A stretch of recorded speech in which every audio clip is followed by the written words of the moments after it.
Avisala. Bakit mo kinuha si Mira yan? Ano ang ibig mong mangyari?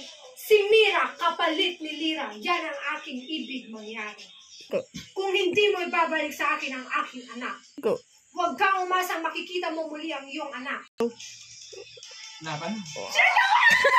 Shut up! Hindi mo na kailangang gamitin yan. Haring habol.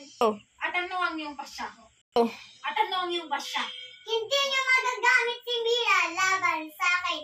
Kabinyahan niyo na sa kanya. Itago niyo, paslang niyo, wala akong pakialam.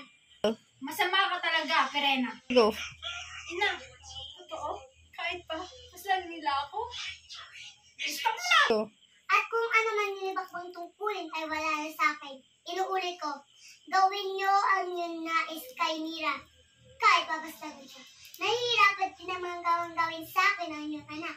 Pasnela, masama ka talaga, Perena, kunana. Pasneya! Masama ka talaga, Perena.